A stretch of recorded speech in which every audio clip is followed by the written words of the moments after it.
Les damos la bienvenida en el nombre de nuestro Señor Jesucristo en este día para este culto y desear que Dios esté obrando tanto como Él quiera en vuestros corazones. Mario, podemos estar orando para este tiempo.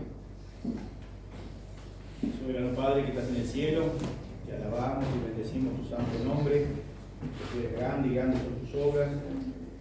Y estamos agradecidos porque estamos aquí, porque tú lo has permitido, Señor. Sabemos que hay muchos problemas de salud que no podrán llegar, Señor, pero tú conoces cada motivo y hoy dejamos este culto en tus manos, Señor, que seas tú, que sea agradable a ti, Señor, las alabanzas, la palabra, Señor, que estemos preparados para recibirla, Señor, y llevarla más allá de aquí, de estas cuatro paredes, Señor, que tú nos ayudes día a día a predicar tu palabra, Señor. Gracias, Padre, porque hagamos, como ahora te digo, porque tú lo permites. Perdona nuestros pecados, dejamos todo en tus manos, en el nombre de Jesús. Amén. Amén.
La siguiente canción nos dice: canten con alegría.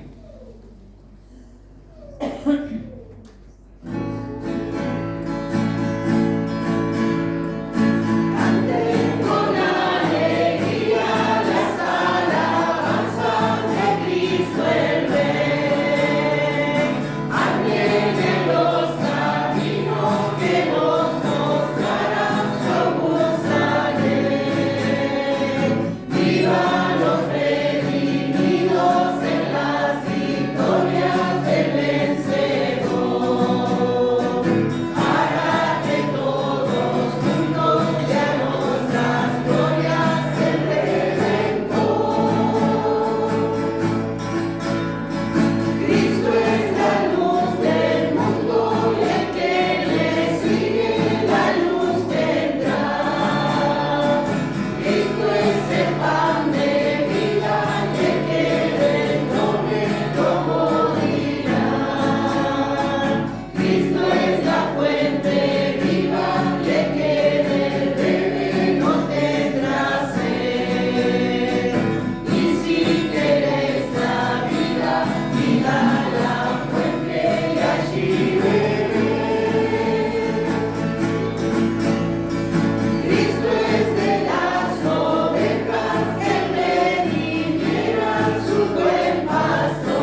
También esta esperanza viva tenemos que hay un Dios que adoramos, que hizo los cielos y la tierra y todo lo que en ellos hay. Y es tan así que nos ha salvado, nos ha rescatado de nuestra mala manera de vivir y también le reconocemos dándole a Él la gloria.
¿Cuántos adoramos a Dios de todo nuestro corazón?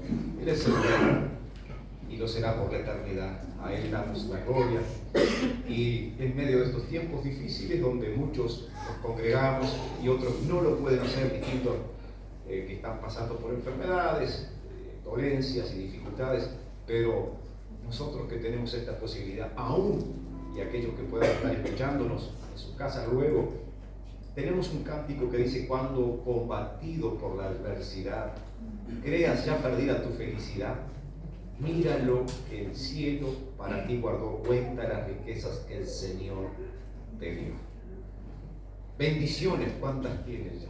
Bendiciones, Dios te manda más. Bendiciones, te sorprenderás cuando veas lo que Dios por ti hará. Amén.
cantar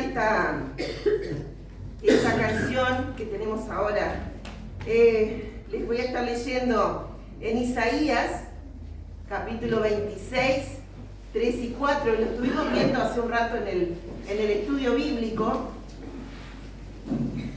Les invito a que puedan estar abriendo. Isaías, capítulo 26, versículo 3 y 4.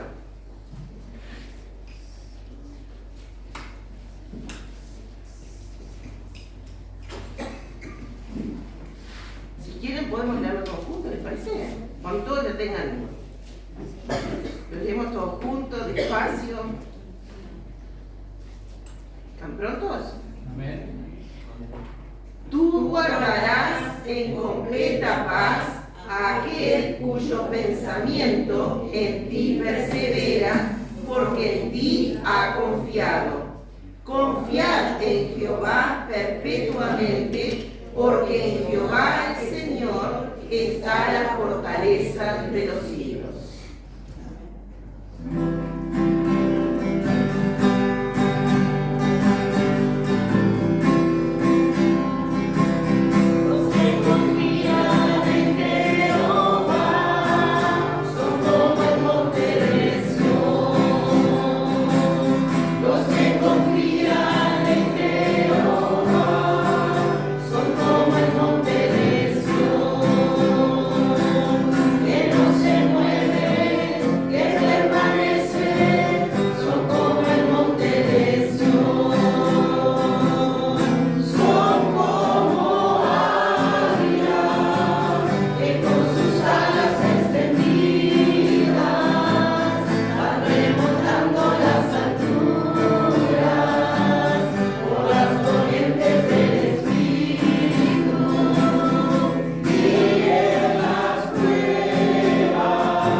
Tenemos una confianza plena y verdadera en el Rey de Reyes y Señor de Señores y admirable, que también es consejero, es Dios nuestro Padre, un príncipe de paz, y este es nuestro Señor Jesucristo.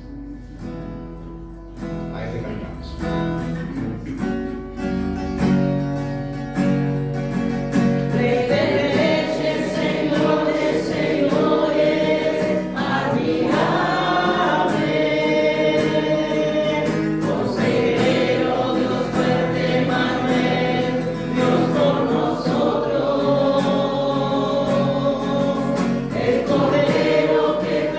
Inmolado en destino.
Si hay alguien digno de una palabra bondadosa que salga de nuestros labios, es el Señor Jesucristo. A Dios sea la gloria por los siglos. Pueden tomar asiento, hermanos.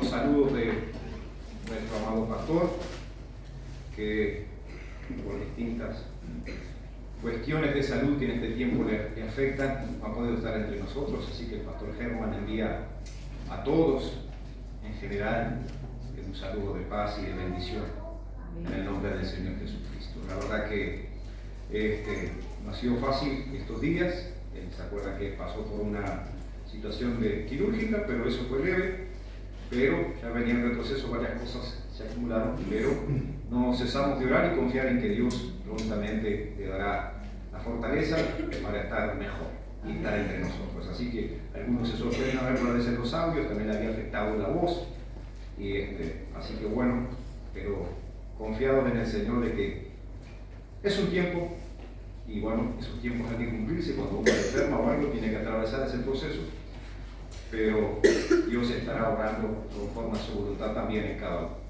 Y muchos que hoy no están entre nosotros, que también oramos para que Dios prontamente les dé salud y puedan estar con nosotros compartiendo. Bien, vamos a orar. Vamos a plantear la palabra de Dios en este día. Y saben que a veces estamos teniendo conflictos con nosotros mismos. Señor, es su palabra la que tengo que leer para preparar para el pueblo, pero siempre tiene que pasar por el proceso de entrar a mi corazón y mi mente y redarguir, corregir todo lo que está dentro de mí. O si hay algo que está fuera de lugar, saber que Dios es soberano y habla en su palabra y uno tiene que tratar de aplicarla y vivirla como una predica. Saben que es necesario también ver cómo está nuestra sociedad, porque no solo pensar en que tengo que predicar una palabra para la iglesia.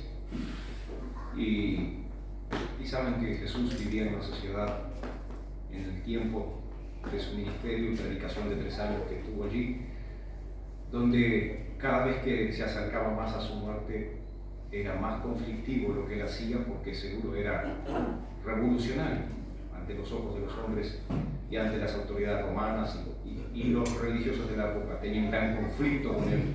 Así que no es nada distinto a lo que tú puedes padecer si vives el Evangelio en verdad. Vamos a estar orando. Padre nuestro que estás en el cielo, queremos agradecerte el hecho de poder estar juntos, reunidos, alabando y glorificando tu nombre. Sí, Señor. Y a disponernos, Señor, para leer tu palabra y exponerla. Señor, que tú traigas luz a través de ella, que tú arrojes claridad, entendimiento, que abras nuestro entendimiento y que podamos, Señor, de ella comer, ser saciados y que redunde para la gloria y honra de tu nombre. Haz tu obra, Señor, en nosotros, como así lo esperas tú. En Cristo Jesús oramos. Amén. Amén. Bien, les hacía este comentario previo de que a veces también nosotros pensamos en la iglesia, pero también pensamos en nuestra sociedad.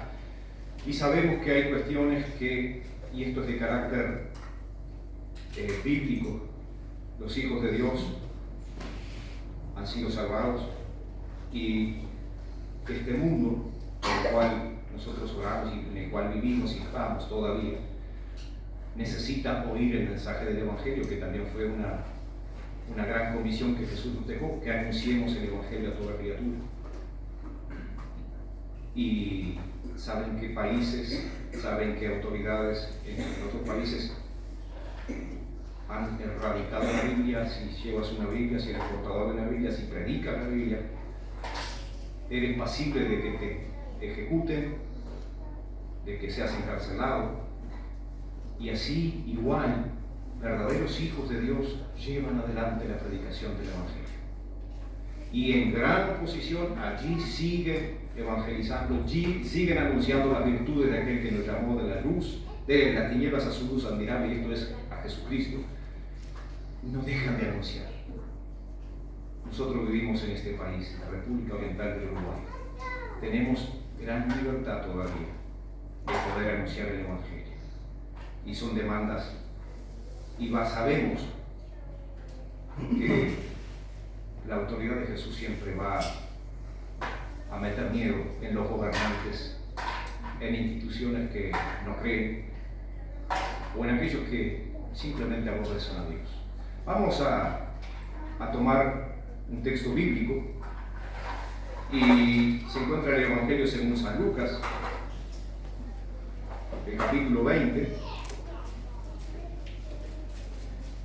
y vamos a leerlo todo prácticamente. Sí, vamos a leerlo todo, son 47 versículos. Dice así esta palabra. Sucedió un día que, enseñando Jesús al pueblo en el templo y anunciando el Evangelio, llegaron los principales sacerdotes y los escribas con los ancianos, y le hablaron diciendo: dinos, ¿con qué autoridad haces estas cosas? ¿O quién es el que te ha dado esta autoridad? Respondiendo Jesús les dijo: os haré yo también una pregunta. Responded: ¿el bautismo de Juan era del cielo o de los hombres? Entonces ellos discutían entre sí diciendo: si decimos del cielo, dirá: ¿por qué pues no le creísteis? Y si decimos de los hombres, todo el pueblo nos apedreará, porque están persuadidos de que Juan era profeta. Y respondieron que no sabían de dónde fuese. Entonces Jesús les dijo: yo tampoco os diré con qué autoridad hago estas cosas. Comenzó luego a decir al pueblo esta parábola. Un hombre plantó una viña, la arrendó a labradores y se ausentó por mucho tiempo. Y a su tiempo envió un siervo a los labradores para que le diesen del fruto de la viña, pero los labradores le golpearon y le enviaron con las manos vacías. Volvió a enviar otro siervo, mas ellos a este también, golpeando y afrentado, le enviaron con las manos vacías. Volvió a enviar un tercer siervo, mas ellos también a este echaron fuera herido. Entonces el señor de la viña dijo: ¿qué haré? Enviaré a mi hijo amado, quizás cuando le vean a él, le tendrán respeto. Mas los labradores, al verle, discutían entre sí diciendo: este es el heredero, venid, matémosle, para que la heredad sea nuestra. Y le echaron fuera de la viña y le mataron. ¿Qué pues les hará el señor de la viña? ¿Vendrá y destruirá a estos labradores y dará su viña a otros? Cuando ellos oyeron esto, dijeron: Dios nos libre. Pero él, mirándolos, dijo: ¿qué pues es lo que está escrito? La piedra que desecharon los edificadores ha venido a ser cabeza del ángulo. Todo el que cayere sobre aquella piedra será quebrantado, mas sobre quien ella cayere, le desmenuzará.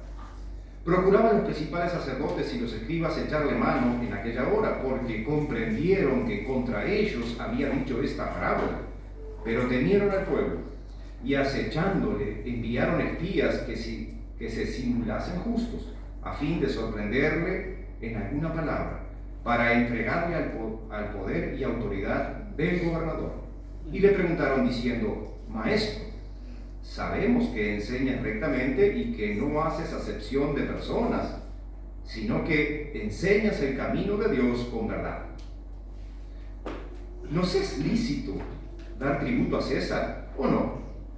Mas él, comprendiendo la astucia de ellos, les dijo: ¿por qué me tentáis? Mostradme la moneda. ¿De quién tiene la imagen y la inscripción? Y respondiendo dijeron: de César. Entonces les dijo: pues dad a César lo que es de César y a Dios lo que es de Dios. Y no pudieron sorprenderle en palabra alguna delante del pueblo, sino que, maravillados de su respuesta, callaron. Llegando entonces algunos de los saduceos, los cuales niegan haber resurrección, le preguntaron, diciendo, Maestro, Moisés nos escribió, si el hermano de alguno muriere teniendo mujer y no dejare hijos, que su hermano se case con ella y levante descendencia a su hermano. Hubo pues 7 hermanos, y el primero tomó esposa y murió sin hijos, y la tomó el segundo, el cual también murió sin hijos. La tomó el tercero, y así todos los 7, y murieron sin dejar descendencia. Finalmente murió también la mujer. En la resurrección, pues, ¿de cuál de ellos era mujer? Ya que los 7 la tuvieron por mujer. Entonces, respondiendo Jesús, les dijo, los hijos de este siglo se casan y se dan en casamiento, mas los que fueren tenidos por dignos de alcanzar aquel siglo y la resurrección de entre los muertos, ni se casan ni se dan en casamiento, porque no pueden ya más morir, pues son iguales a los ángeles y son hijos de Dios al ser hijos de la resurrección.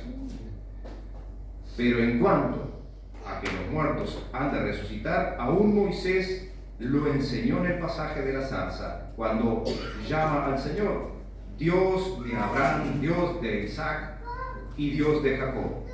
Porque Dios no es Dios de muertos, sino de vivos, pues para Él todos viven. Respondiéndole algunos de los escribas, dijeron, Maestro, bien has dicho. Y no osaron preguntarle nada más. Entonces Él les dijo, ¿cómo dicen que Cristo es hijo de David? Pues el mismo David dice en el libro de los Salmos, dijo el Señor a mi Señor, siéntate a mi diestra, hasta que ponga a tus enemigos por estrado de tus pies. David, pues, le llama Señor. ¿Cómo entonces es su hijo?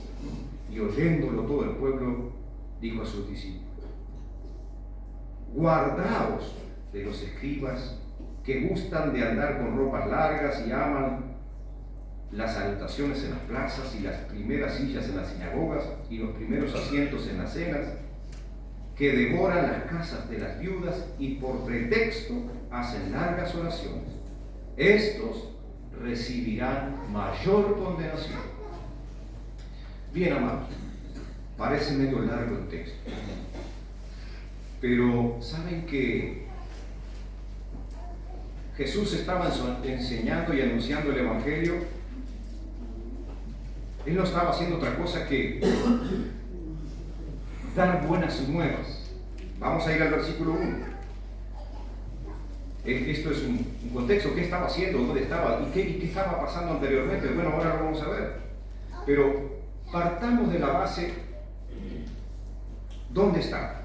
Sucedió un día, dice Lucas, que enseñando Jesús al pueblo en el templo y anunciando el Evangelio, llegaron los principales sacerdotes y los escribas con los ancianos. Este núcleo religioso llegaba allí donde estaba el Señor Jesús. Ahora Lucas, y déjenme leerles un poquito respecto a esta escritura. Lucas, que escribió este tercer evangelio y el libro de los Hechos, era el médico amado. Fue compañero y colaborador de Pablo, y también nos habla, dice que el evangelio más extenso fue escrito principalmente para los griegos. No es igual que el evangelio de Mateo, no es igual que el evangelio de Marcos, y no es igual que el evangelio según San Juan. Son distintos escritos, pero hay mucha similitud en esas cuestiones. ¿Por qué? En algunos temas que tocan, son tocantes a la vida y obra de Jesús, porque Lucas indagó pormenorizadamente sobre la vida de Jesús. ¿A quiénes? A los testigos presenciales. Y luego fue escrito este libro, ¿verdad? Y este evangelio está dividido en un par de puntos nada más, pero ahora que está tocando el punto principal de hacia dónde iba Jesús, ustedes recuerden que parado frente a la multitud que estaba en el templo, ese lugar físico, enseñando, ¿qué más? Anunciando el Evangelio, aparecen en escena otras personas, y que son las personas que vienen a cuestionar lo que él enseñaba y predicaba. Y ya arrancan con un cuestionamiento, surge una pregunta, Jesús contesta con una pregunta, los religiosos, ¿no?, empiezan a divagar y a consultar, y si decimos esto, y siguen, pero Jesús sigue firme en su postura. Allí por el versículo 8 dice también Jesús una parábola. Después vamos a ver qué es una parábola, porque muchas veces en el lugar donde ellos estaban se usan las parábolas para usar cosas que son de la vida real, hechos o cuestiones que se hacen en la cultura. Para aquellos que lo oyen no es ajeno lo que la persona habla, pero puede haber algo oculto o puede haber algo revelado, que solo el que la hace puede relacionarlo o hacerlo entender. Bien, también dice que allá medio al final empezaron a responderle a los herodianos, y después le responde a los saduceos, que eran grupos religiosos también, y después hace una interrogación y una denuncia pública a los escribas. ¿Quién eran los escribas? Los maestros de la ley. Bien, por ahí vamos bien. ¿Quién escribe? Bueno, Lucas relata este evangelio sobre la vida de Jesús, arranca en su nacimiento, su postura como vino al mundo, pero ahora en unos versículos o en unos capítulos antes viene haciendo una serie de acontecimientos y dando a conocer, hasta llegar al 20, la entrada triunfal a Jerusalén. ¿Ustedes la recuerdan? Cuando Jesús venía y se sube en un pollino y aclamado por la multitud, y cuando decimos multitud, eso a las autoridades religiosas de la época, como dijimos, escribas, fariseos, saduceos, aún los herodianos, que hubiese una multitud con una persona les causaba, mirá qué movimiento, ¿no? Pero sin embargo, Jesús dice que al llegar a Jerusalén ve la gran ciudad, y dice la Biblia, si uno lee unos versículos anteriores por allí, Jesús lloró al verla, ¿no? Lloró sobre ella. ¿Por qué? Por ver la condición en la que se encontraba la ciudad. También, más adelante, habla de que llega al templo y hay una acción allí. Cuando ve que había mercaderes y mercancías, y allí Lucas nos relata qué fue lo que hizo Jesús al ver, y qué fue lo que dijo Jesús de lo que estaban haciendo con la casa, con el templo.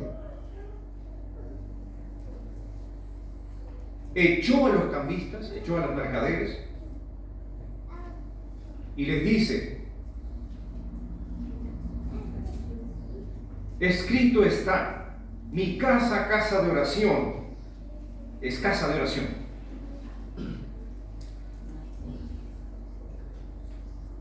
Oiga, Jesús, hablando estas cosas, dice: mi casa es casa de oración, mas vosotros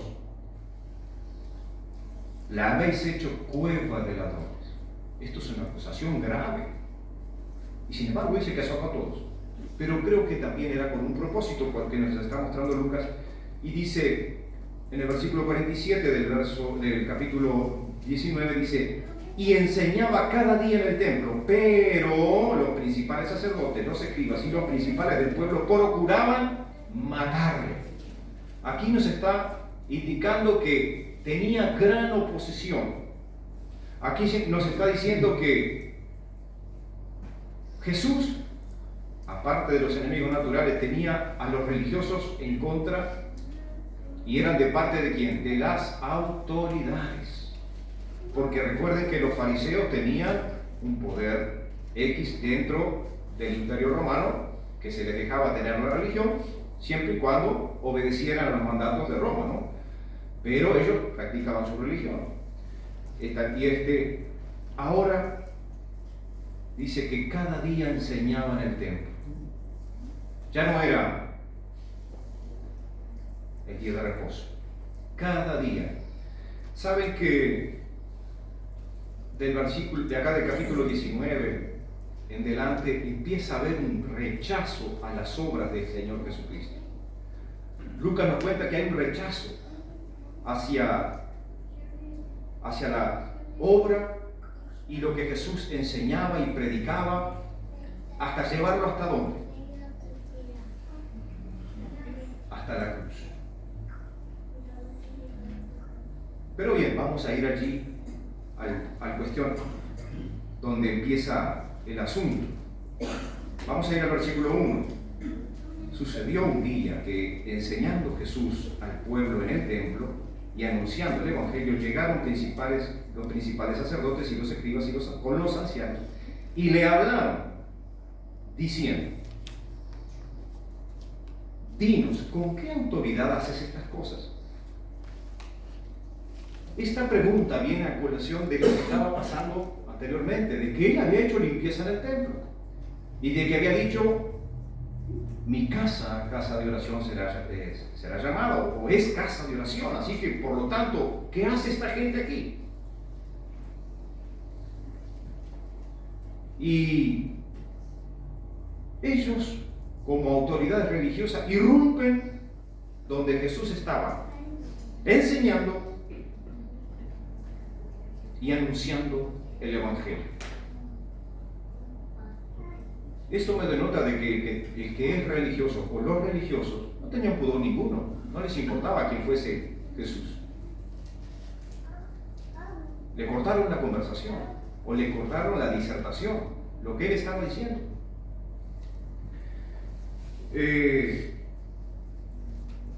Allí, cuando le hacen esta pregunta, Jesús les responde con otra pregunta. Y entra como un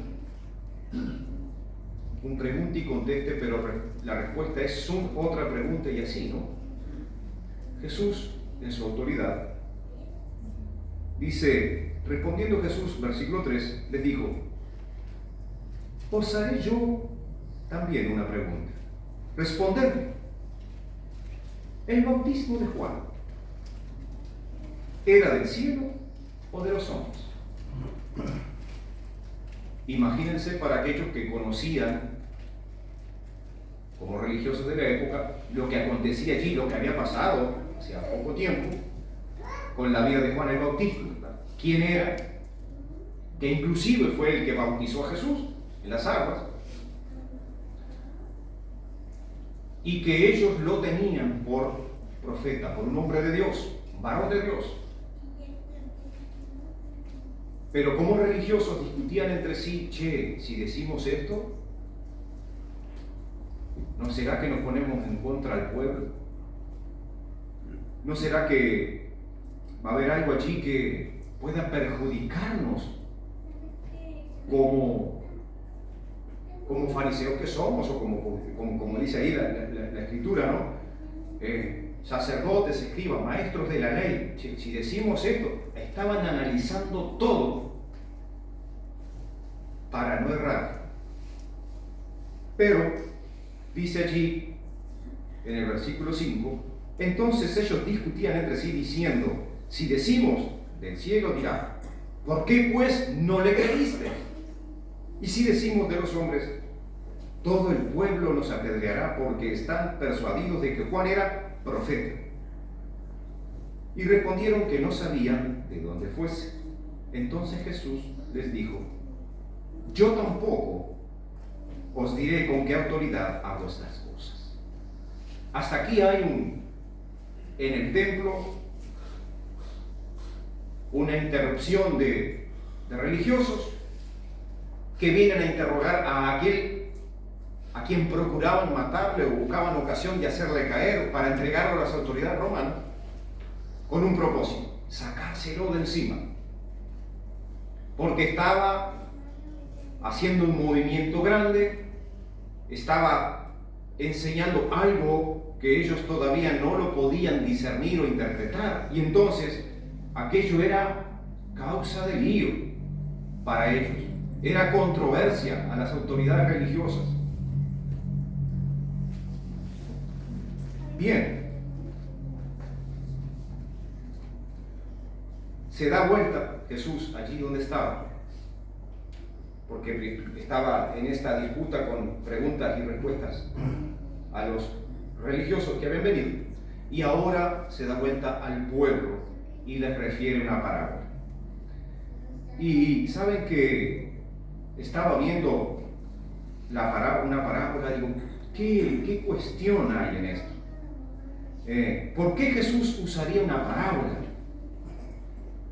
Vamos a ir a otro versículo que está en el capítulo 10 del Evangelio según San Mateo, versículos 10 al 17. Digo, ¿para qué Jesús usaría una parábola? Bueno, veamos allí, a ver qué dice. El Evangelio según San Mateo, capítulo 13, versículos 10 al 17.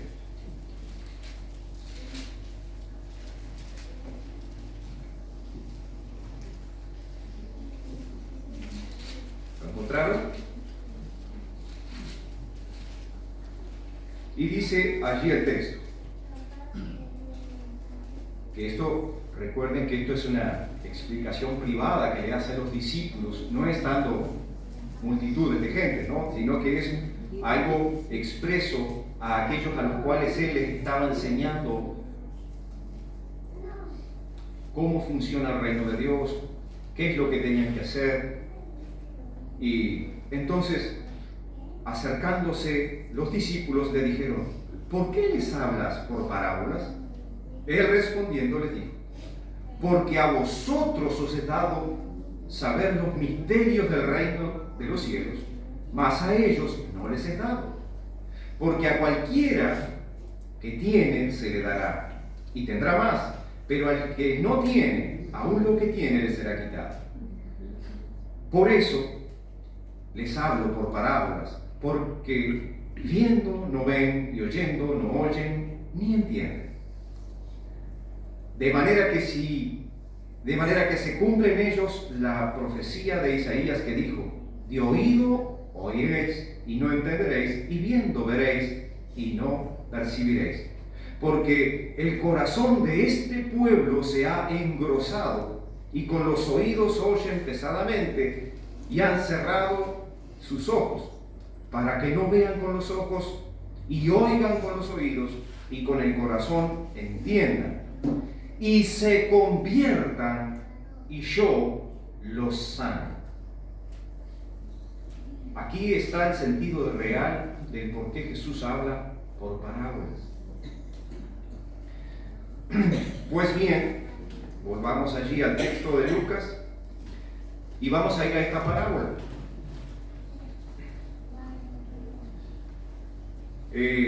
Yo me preguntaba, digo, ¿por qué usaría Jesús esta parábola en medio de esta situación, teniendo tan grande confrontación y el riesgo de ser muerto? Pero pensaba en la persona de Jesucristo, y como Lucas lo está describiendo, que toma una parábola y se da vuelta, y no a los religiosos, sino que lo dice al pueblo. Esto es como los dejó allí, porque después les dijo, porque recuerden que en el versículo dice, yo tampoco os diré con qué autoridad os hago estas cosas. Y ahí empieza a decir, comenzó luego a decir al pueblo, esta parábola dice, un hombre plantó una viña, la arrendó a labradores y se ausentó por mucho tiempo, y a su tiempo envió un siervo y otro siervo, y les empieza a hablar las cosas que no son ajenas, escuchen bien, que no son ajenas a quiénes, a los personajes de la época. En Israel era la parte agraria, era el cultivo de uvas, era una inversión y que producía dinero. Así como ahora en la ciudad en que vivimos y la zona agrícola, bueno, uno planta lo que produce. Ellos invertían mucho en esa época en la viticultura. Lo dije separado, ¿no? Porque si le digo rápido capaz. Pero plantaban muchas viñas y eran hacendados, porque también otra gente arrendaba la tierra y para que vinieran viñadores y plantasen allí, y eso era un gran consorcio económico. Era una empresa prácticamente, varias empresas alrededor de Jerusalén, donde estaba justamente ahora Jesús. Y empezó a expresarles con cosas que ellos entendían. Y sabían que si alguien arrienda una viña, ¿qué tiene que venir después a hacer? Viene a cobrarles lo que fuere, pero voy a leer algunos comentarios respecto a esta viña. Y saben que cuando uno ve que pasa de ser una simple historia lo que está relatando Lucas, a llevarlo a una confrontación de gente que es religiosa, es muy peligroso. En este caso estamos hablando de los maestros de la ley, en este caso estamos hablando de los saduceos que no creían en la resurrección, que después va a tocar textos ahí, donde Jesús, por la misma escritura, por la misma palabra, les dice claramente que habrá resurrección. Les dice lo que habrá y lo que no habrá. Y a aquellos que se consideran herederos, como en respuesta a la fe de Abraham, o los fariseos, también les marca los puntos sobre la línea. Entonces, seguro, ya cuando habló a los religiosos, ahora enseña al pueblo nuevamente, y aquellos quedaron con la sangre en el ojo. Pasa de una simple historia a una verdadera confrontación con lo que ellos creían de ser hijos de Abraham, como legítimos herederos. Y estas palabras enfurecieron a los escribas, que querían echarle mano para matar, o por lo menos entregarlo a las autoridades, porque también ellos no se querían quemar, ¿no? Si lo agarramos nosotros y lo matamos, ¿cómo queda esto, no? A este que se dice ser hijo de Dios, o tantas cosas que ellos pensaban de él. Pero asimismo dice el relato por allí que, bueno, nosotros nos vamos a retirar un poco, pero enviaron espías. Vamos a mandar a ver si Jesús falla en algo y lo prendemos para entregarlo a las autoridades. Y así pasa este relato todo contándonos esta historia. Y también, a lo último, hasta los propios saduceos, que son los que no creían en la resurrección, salen con esta versatilidad de que si un hombre se casa y no tiene descendencia, bueno, que se le da casamiento al siguiente, y así es. Y le salen con que, bueno, pero si tuvo 7 maridos, cuando resucite, ¿con quién estará? Y Jesús también le sale en respuesta con palabra de Dios.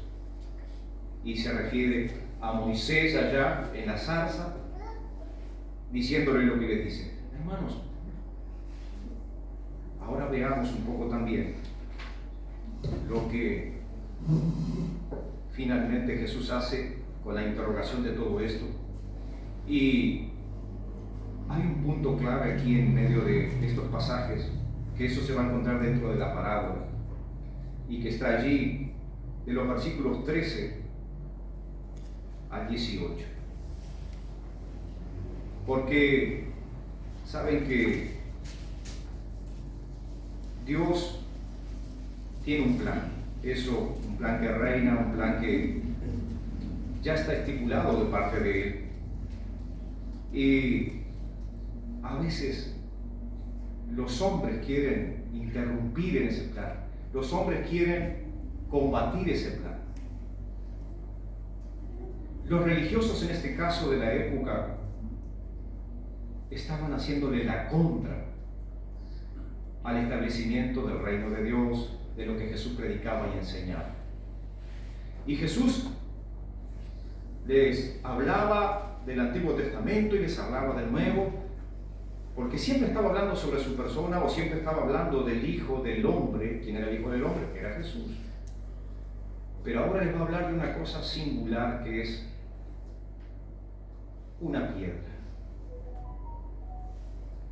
Y yo no sé qué les pasa cuando ustedes piensan de que si hay alguien que le está diciendo que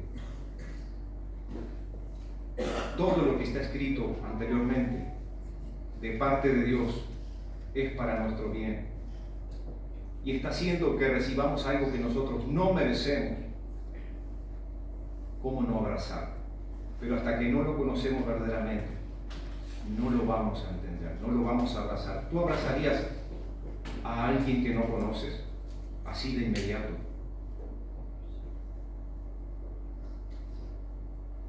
Los discípulos conocían a Jesús y aunque Él los llamó personalmente y le siguieron, también tuvieron que recibir sus enseñanzas, y miren que era duro.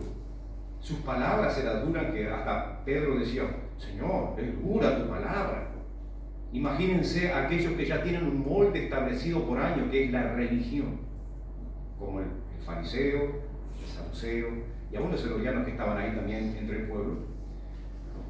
Era una estructura a romper, pero cómo Dios utiliza el mensaje de nuestro Señor Jesucristo para romper las estructuras que ya están formadas en una sociedad, y así sigan de la A a la Z la religión, no van a poder tener relación personal con Dios. Vamos a ir a algunos comentarios. Los principales sacerdotes y los escribas, que eran los dirigentes religiosos, estaban exasperados porque Jesús les llevaba la delantera. ¿En qué? En movimiento de gente. Donde iba Jesús, ¿quiénes iban? Multitudes. Porque predicaba, enseñaba y sanaba, libertaba. Obras que ellos anteriormente prácticamente no conocían, pero ahora la estaban viendo de primera mano suceder en sociedad. ¿Con qué autoridad haces estas cosas?, me preguntan ellos. ¿De dónde sacaba este profeta Galileo el derecho o el poder para modificar la administración del templo y para efectuar milagros? Recuerden que aún en los días de reposo rompió las estructuras, ¿no? El día de reposo no se podía hacer nada. Pero cuando hizo milagros el día de reposo, lo crucificaron prácticamente. Hasta que el Señor Jesús les dijo que Él era Señor del día de reposo. Y allí siguió. Cuando termina en el versículo 8, que les dice: yo tampoco os diré con qué autoridad hago estas cosas. Y ahí, cuando empieza a mirar hacia el otro lado, que comienza a hablarle al pueblo, y se comenzó luego a decir al pueblo esta parábola: deja de lado a los religiosos, a los fariseos, y se vuelve a la multitud pronunciando una parábola semejante a otra que está en el libro de Isaías, capítulo 5, versículos 1 al 7. Similar. Ya se los leo.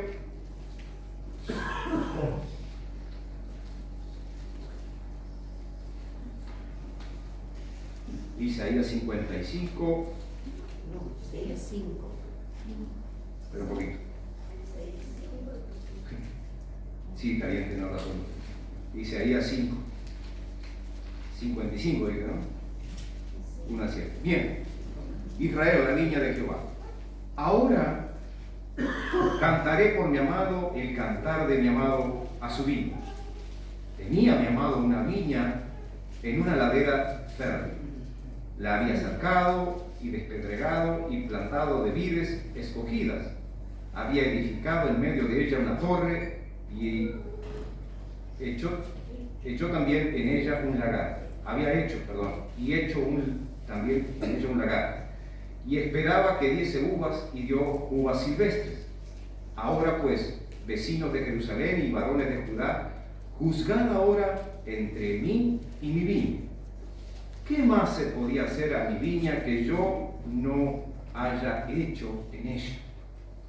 ¿Cómo esperando yo que diese uvas, ha dado uvas silvestres? Os mostraré ahora lo que haré yo a mi viña. Le quitaré su vallado y será consumida, apostillaré su cerca y será hollada. Haré que quede desierta y no será podada ni cavada, y crecerán el cardo y los espinos, y aún a las nubes mandaré que no derramen lluvia sobre eso.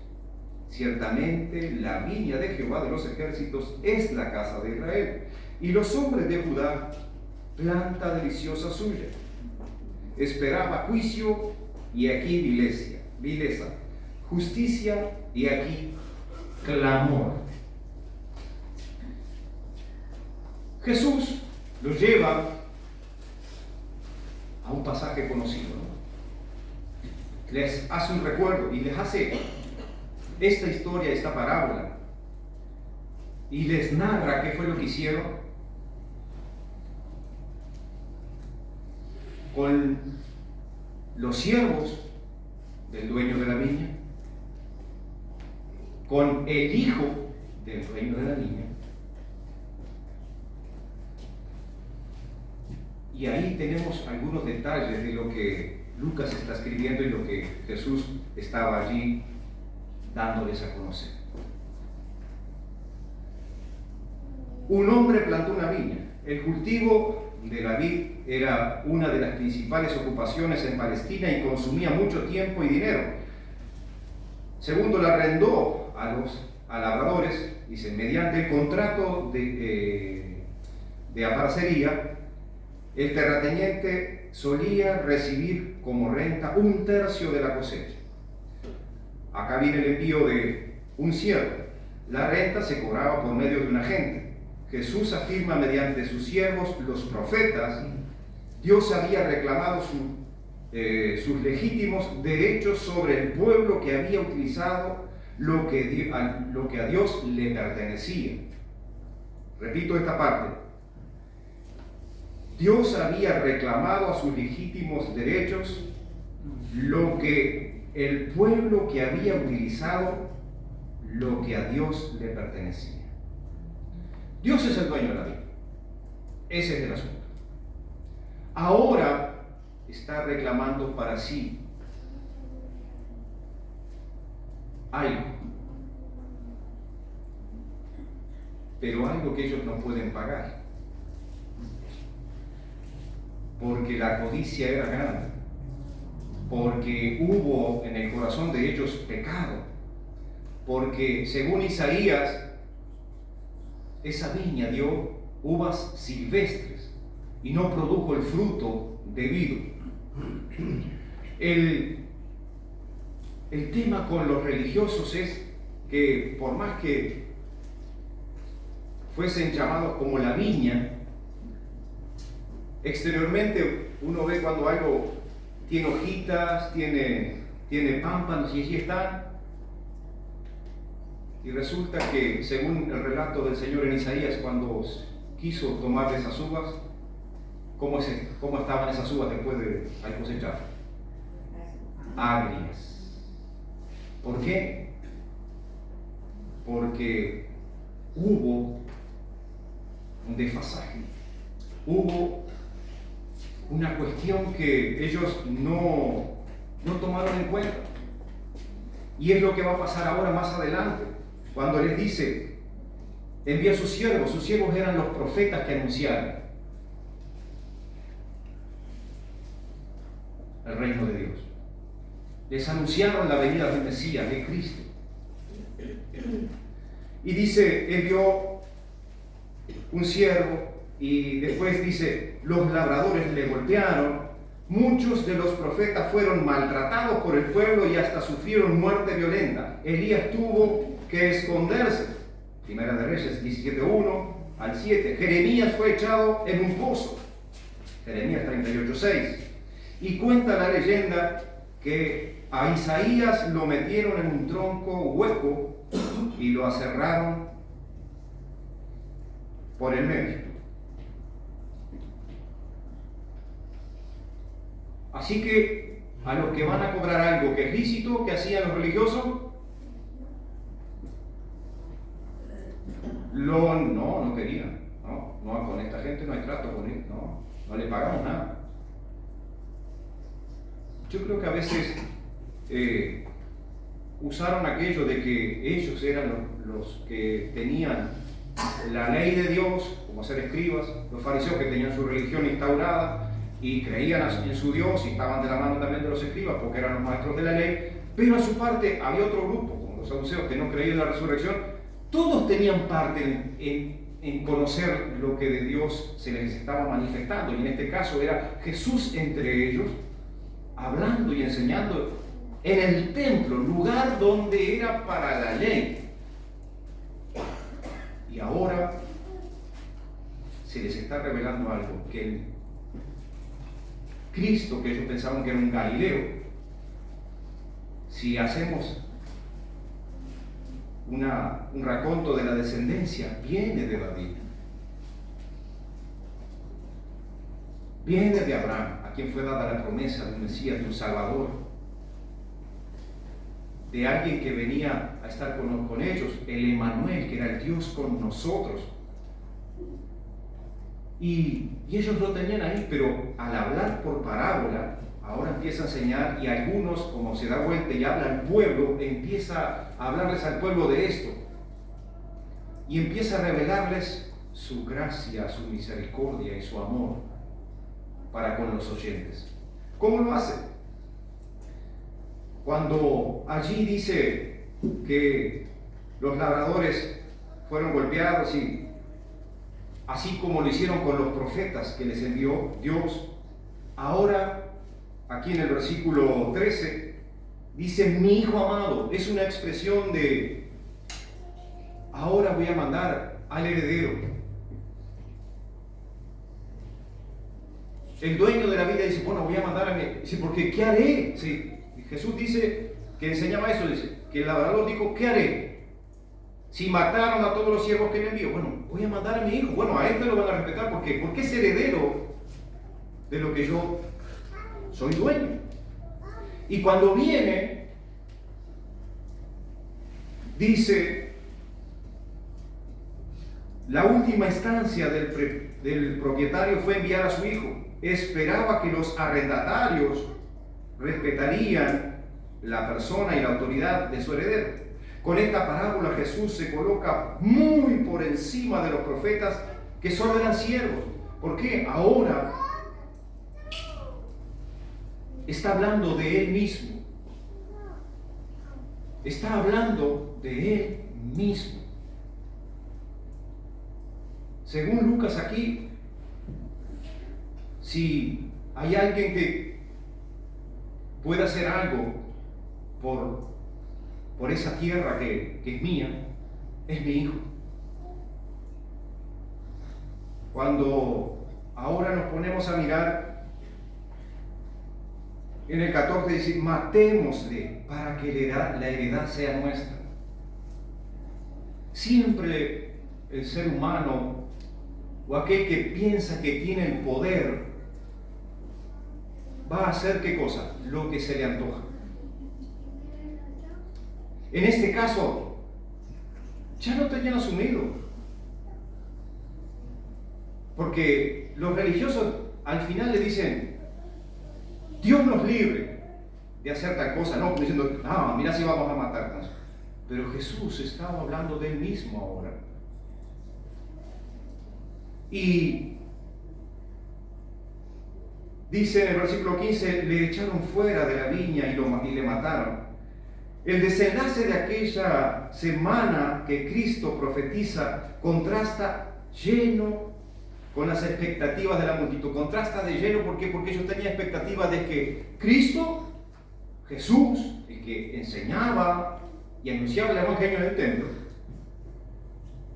no muriese, que fuese otra cosa, un dirigente político, alguien que lo llevara a otros lugares y que despertara esta gran nación de Israel a otro estatus. Pero ellos pensaban moralmente, socialmente, pero no pensaban espiritualmente. Y en el versículo 16 dice, dará su viña a otros. Y ahí empieza la cuestión donde nace una apertura para aquellos que no son descendientes de Abraham, no son descendientes de la promesa, pero dice, dará su viña a otro. Y entonces predice que el favor de Dios sería transportado de Israel a los gentiles ahora. ¿Quiénes son gentiles? Nosotros, que no somos de la descendencia de Israel. Entonces, eso allí en el grupo, dice, ¿cómo?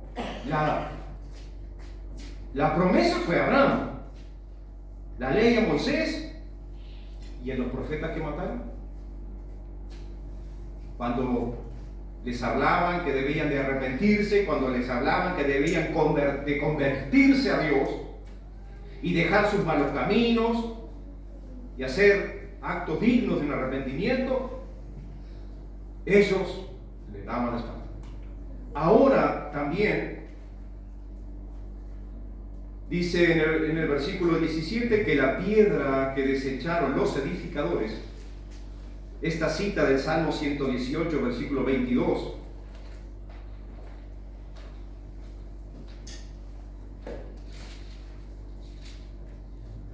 la piedra que desecharon los edificadores ha venido a ser cabeza del ángulo. Y el mismo salmo del cual tomó la multitud de la salutación para la entrada en Jerusalén se le aplica a nuestro Señor, es decir, el Señor Jesús hablando de este salmo, ¿a quién se le aplica? A Él mismo. Está hablando a la multitud, pero hablando también de que aquel que vendría, aquel que sería muerto, dice que tirarían mantos de palmas, todo lo que hicieron cuando hacía un tiempo había entrado en Jerusalén. Ahora Él está hablando y aplicando estas mismas palabras del Salmo 118 a Él mismo. Dice, se aplica esta palabra a Él mismo. Que la piedra, ¿qué dice? Que la piedra ¿qué? Que desecharon los edificadores ha venido a ser cabeza del ángulo. Un ángulo allá arriba, ¿no? Si tú desechas eso, es posible que la estructura se venga abajo de lo que has edificado. Pero si también cae sobre los edificadores, ¿qué pasa? Los destruye. Vamos a ir a los primitivos predicadores en el Nuevo Testamento, que en Hechos 4:11.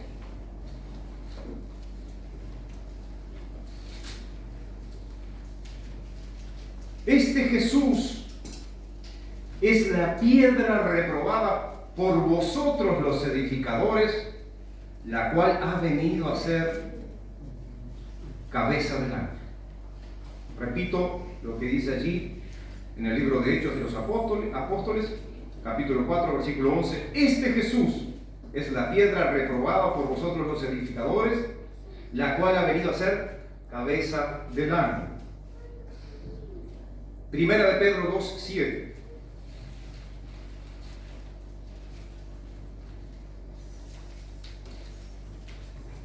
Para vosotros pues, y esto es porque a veces pienso por qué Jesús hablaba en parábolas. Para vosotros pues, los que creéis, Él es precioso.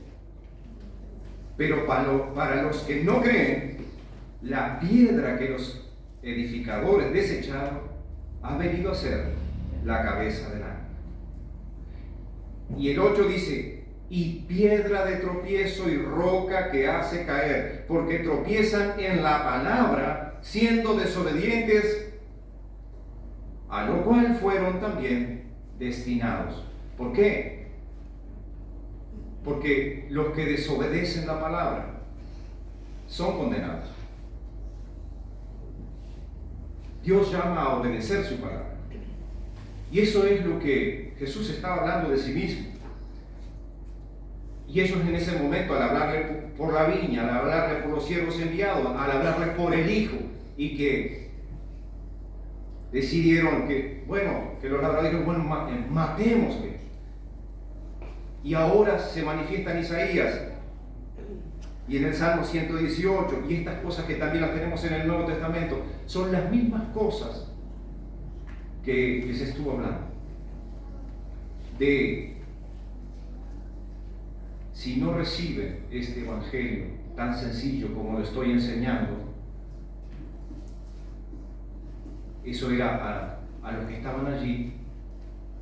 Si ustedes no dejan la religión y se arrepienten de sus pecados y no reciben, cuando él enseñaba un evangelio como este, como un niño sencillo, no saben que Dios les ha revelado a su Hijo, el cual nació de una virgen, vino a este mundo, según lo relata Lucas, nacido de mujer, concebido por el Espíritu Santo, que vivió y estuvo entre ustedes, y vimos su gloria como del unigénito del Padre. Y esas cosas nosotros hoy las tenemos, pero ellos en aquel momento no las tenían. Pero él vio la codicia que había cuando les mencionó en los últimos pasajes allí, cuando les menciona a los fariseos, cuando él interroga a los fariseos, hace una alusión de que iban por las casas, largas oraciones, porque también capaz llevarían una ofrenda o muchas cosas para que ellos quedaran bien, usaban las vestimentas largas, un montón de cosas, pero al final Jesús en la enseñanza les está diciendo que se guarden de los escribas. Imagínense qué revuelta no fue eso, ¿no? Porque eran los maestros de la ley los que estaban enseñando. Pero quisiera hablarles un poquito del Evangelio que está manifestado aquí en el versículo 13. Y esto es fundamental. Jesús estaba con ellos, enseñando en el templo. Había unos días antes hecho limpieza en el templo porque dijo que sería casa de oración a Dios el lugar en que estaba. Ahora también en la predisposición ya empezó el rechazo que lo está llevando y apuntan a la muerte del Señor, porque ya había conspiración, ya habían enviado espías para que si él dijese algo fuera de lo que estaban las escrituras, podían prenderle para entregarlo a las autoridades y crucificarlo, o al menos deshacerse de él, porque el movimiento que él estaba haciendo era muy grande, mucha gente le seguía, multitudes le seguían y escuchaban su mensaje, y su mensaje era salvación y vida eterna al creer en el reino de Dios. Vamos al Evangelio, Juan 1:14. Creo que no veo, sí, 1:14.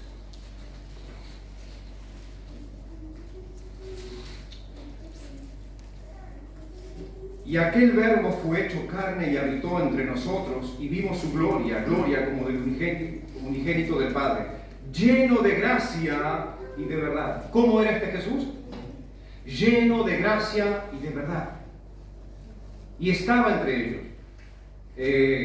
Esto también partamos de la base de que viene de Génesis 3:15. De un pueblo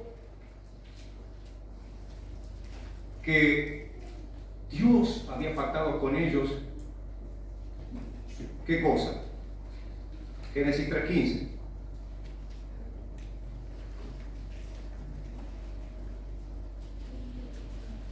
Dice, y pondré enemistad entre ti y la mujer, y entre tu simiente y la simiente suya. Esta te herirá en la cabeza y tú le herirás en el calcañar. Esto es evangelio, que está manifestado desde la caída en el huerto, y ahora, antes de la muerte del Señor Jesucristo, está manifestando que hay gracia de Dios en perdonar, de que hay gracia de Dios en darle respuestas a aquellos hombres que se creían que tenían toda la sabiduría de Dios. Y en Hechos 1:11, allí cerquita también, tenemos otra manifestación de esto. Los cuales también dijeron: varones galileos, ¿por qué estáis mirando al cielo? Este mismo Jesús, que ha sido tomado de vosotros al cielo, así vendrá como le habéis visto. Su primera venida, ahora estando allí, predicando, enseñando, pero ya sabía que él quedaba camino a la muerte. A los que estamos posteriores a su muerte, sabemos que él ha resucitado porque se nos ha predicado el Evangelio y hemos creído el plan de Dios. Hemos visto manifiesta la gracia de Dios. ¿Qué tiene de abundante y rico este pasaje? Dice que después la pregunta en ¿qué haré? Dios se acordó de sus promesas y envió a su Hijo a este mundo, a pesar del pecado reinante, a pesar de que había estructuras religiosas que pretenden saber todo de Dios. Pero el que no conoce al Hijo no puede ir camino al Padre. Jesús dijo: yo soy el camino y la verdad y la vida, y nadie viene al Padre sino por mí. Cuando Jesús le decía: yo y el Padre uno somos, y el Padre está en mí, yo en el Padre, y ese juego de palabras que armaba, les era muy duro de entender.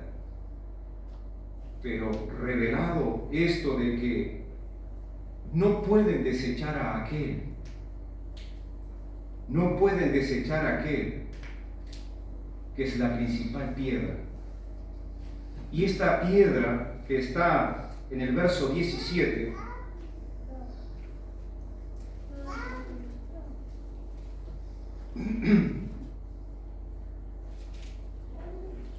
que dice lo del Salmo 118, que dice lo de Primera de Pedro, capítulo 2, versículos 7 y 8. ¿Y quién es esta piedra? Según aquí, si uno se pone a analizar brevemente para terminar esto, pero él, ¿quién es él en el texto? ¿Quién es? Pero él, ¿a quién se refiere? A Jesús. Pero él, mirándolos, dijo: ¿qué pues es lo que está escrito? La piedra que desecharon los edificadores ha venido a ser cabeza del ángulo. Versículo 18: todo el que cayere sobre aquella piedra será quebrantado, mas sobre quien ella cayere le desmenuzará. Tenemos estructuras religiosas por doquier, pero cuando se les anuncia el Evangelio del Reino, cuando se les anuncia el Evangelio de Dios, que son buenas nuevas para salvación a todo aquel que cree, que no se trata de hacer cosas para obtener un bien de parte de Dios. Se trata de reconocer que a quien Él envió es su Hijo amado, pero que es la roca en la cual las estructuras religiosas, en este caso de los religiosos de la época, que tenían ciertas creencias, ahora tenían al Hijo amado con ellos, al Emanuel, a Dios con nosotros, al Salvador, al Mesías, y no le creían, sino que querían matarle, querían deshacerse de él. ¿En dónde encaja el Evangelio para nosotros? en que nosotros venimos a un lugar, a un templo o a una iglesia local, nos congregamos y escuchamos el mensaje del Evangelio. Pero muchos tenemos conceptos o estructuras armadas en nuestra mente, en nuestro corazón, de cosas que hemos aprendido por tradición o de religiones que hemos ido practicando hasta que, como a ellos, se les confronta en una situación de que eres pecador, estás perdido, si crees que tú por tus obras te vas a salvar, y si no reconoces que Dios es el que ha tomado la iniciativa de venir a ti, o de venir en este caso a su pueblo, enviando a su Hijo amado, lo más preciado, el heredero de todas las cosas. Y este heredero, que es Jesús, que es la piedra, que para muchos es tropezadero, imagínense a estos movimientos nuevos que hay sociales, que no somos ajenos de que la Biblia nos dice que a lo bueno llamarán malo y a lo malo bueno, pero que ahora, en el punto de que si tú estás predicando el Evangelio, si tú estás enseñando las buenas nuevas de salvación a través de un arrepentimiento genuino, de dejar la religión, de abandonar los malos caminos y de arrepentirte verdaderamente de tus pecados, dejar que Cristo obre en tu corazón, en tu vida. Porque la Biblia declara en Juan 1:12 que más a todos los que le recibieron, a los que creen en su nombre, les da potestad de ser hechos hijos de Dios. Todos necesitan escuchar el mensaje, pero hay muchos que a los que creen intentarán matarle. ¿Por qué creen que hay tanta oposición en el mundo donde se predica el Evangelio? ¿Por qué creen que en la China no se puede? Encarcelan, matan, en otros países también lo hacen. No se puede predicar las buenas nuevas. ¿Por qué? Porque trae libertad, porque trae salvación y vida eterna. Pero rompe las estructuras, porque el Evangelio desmenuza sobre la vida de aquellos que no creen, sus vidas para siempre. Sobre los que cae la palabra del Evangelio y no lo creen y rehúsan, serán destruidos. Esa es la verdad. Y en el caso de este contexto de los religiosos, que eran fariseos, saduceos, herodianos y otros más, y los escribas, maestros de la ley, ellos conocían bien esta parte de que Dios tenía una viña y la plantó y puso su vallado. Siempre digo, mientras tú estás con todo el cuidado de parte de Dios como lo tenía Israel, pero cuando tienes todas las bendiciones y tú te aferras a las cosas terrenales y a las cosas que puedes hacer y dejas de lado a Dios, al que puede rescatarte, al que puede salvarte, puedes cometer este error de ser despedazado, desmenuzado por aquel a quien creías tú conocer. Saben que Jesús nos pide que nos guardemos de ciertas posturas religiosas. Jesús nos pide que nos guardemos en este pasaje de todo aquello que nos hace a nosotros importantes en lo social y nos lleva al punto de que miremos nuestras vidas. Cuando dice en el versículo 38, porque Dios no es Dios de muertos, sino de vivos, pues para Él todos viven. Cuando le dice a los saduceos esto, que ellos no creían en la resurrección, miren, la Biblia declara que nosotros estamos muertos por nuestros delitos y pecados. Y que no hay nada que nosotros podamos hacer por salir de esa situación. Porque por cuanto todos pecaron, están destituidos de la gloria de Dios. Pero hay alguien que ya pagó un precio. Hay alguien que ya pagó un precio y este es Jesús. Hay alguien que ya hizo algo y este es Jesús, que vino a romper con las estructuras religiosas. Si le das lugar a Jesús en tu vida, de cierto que vas a experimentar un nuevo nacimiento. Si tú le crees a Él, a su palabra, si tú crees que Él es el enviado de Dios a este mundo para salvar, porque Él vino a salvar y a buscar lo que se ha perdido. Entre ellos estábamos tú y yo, y nada más que abrimos nuestro corazón, reconocimos que somos pecadores y no somos autosuficientes para estar parados delante de Dios. Porque la religión no nos salva. Sí, la religión no nos salva. Nos salva una relación de conocimiento de Dios verdadero. Nos salva una relación de saber que Él es el que trabaja en la vida de los seres humanos conforme a su voluntad. Y que el mismo Jesús que vino a este mundo para salvar y rescatar, cuando estaba muriendo le dijo: Padre, no se haga mi voluntad sino la tuya. Y fue a la muerte y muerte de cruz a pagar el precio para que tú y yo alcanzásemos salvación y vida eterna cuando creemos en Él. Hermanos, enviaré a mi Hijo amado. Saben que, sin duda alguna, la autoridad en este tiempo se va a ver confrontada si tú vives una vida como verdadero cristiano. Los compañeros de trabajo, las autoridades civiles y gubernamentales, los movimientos sociales que existen hoy, serán como los fariseos, y serán como los saduceos, y serán como los herodianos y los escribas.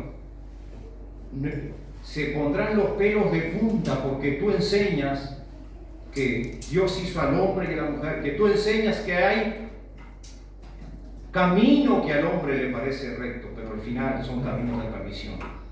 Que tú vas a enseñar que estamos muertos para Dios por medio de nuestros delitos y pecados, pero que hay alguien que ya pagó un precio por ellos y quiso salvarnos y vino a este mundo con tal de que reconozcamos que Jesús es el enviado de Dios para salvar al mundo. ¿Será duro? Es duro. No todos te van a creer el mensaje, no todos te van a aplaudir, no todos van a festejar que tú hayas nacido de nuevo y hayas abandonado la vida de pecado y de religiosidad para vivir una vida santa y limpia. Dios nos llamó a Israel a ser un pueblo religioso, sino a tener una relación. Dios estaba con ellos, estuvo con ellos, y sus promesas permanecen para siempre. También, ahora que tenemos el Evangelio y ha llegado a nuestras vidas, no lo desaprovechemos. La autoridad del Evangelio rompe las estructuras. La autoridad del Evangelio se va a oponer a los gobiernos de este siglo. Pero en Cristo hay victoria, dijo el hermano Gualberto. ¿Saben por qué? Porque Él fue a preparar morada para que donde Él está, lugar allí, para que todos los que en Él crean también puedan ir. Y este es el mensaje que le damos. Con Cristo, su palabra predicada en autoridad, combate las estructuras sociales, combate las estructuras de este mundo. El reino de los cielos es hacia donde vamos. Estamos en la tierra todavía. Procesemos todo esto. Dios nos dé gracia y sabiduría para vivir como le agrada. Pero que las estructuras políticas y sociales de este mundo no te afecten. Si has reconocido que eres pecador y Jesús ha entrado en tu corazón, eres un hijo de Dios, sírvele. No calles el Evangelio, porque Dios tiene una gran comisión para ti, que vayas y anuncies el Evangelio. Que Dios les bendiga y que puedan ustedes saber que en autoridad Dios mandó a su Hijo para que todos los que en Él creen no se pierdan y tengan vida. Padre, gracias por este tiempo de escudriñar las Escrituras. Y gracias, Padre, que también nos enseñas que, Sí, Señor, gracias. así como en la época de Jesús, cuando Él estaba enseñando y anunciando el Evangelio del Reino, Señor, tuvo gran oposición. Pero también nos demuestra que Gracias, Señor. tú le enviaste. Él es tu Hijo amado a quien tú enviaste a este mundo para salvar a los que se han perdido. Sí, Señor. Y llamas a todos al arrepentimiento y llamas a todos a una conversión. Padre, que obres con poder del Espíritu Santo en cada uno de los que creen. Despierta a aquel que está dormido, abre la mente de que está confundido y, Señor, que tu gracia y amor, Señor, obre en sus vidas para salvación. Y gracias, Señor, porque podemos estar cometiendo el error de seguir una religión y tú quieres tener una relación personal para con cada uno de tus hijos. Gracias por todas las cosas que damos. En el precioso nombre de Jesús. Amén. Amén.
El Evangelio es demasiado poderoso para que lo callemos. Que Dios continúe obrando en vuestras vidas y sean ustedes un instrumento en las manos de Dios para salvación de nuestra ciudad y nuestras familias. Amén.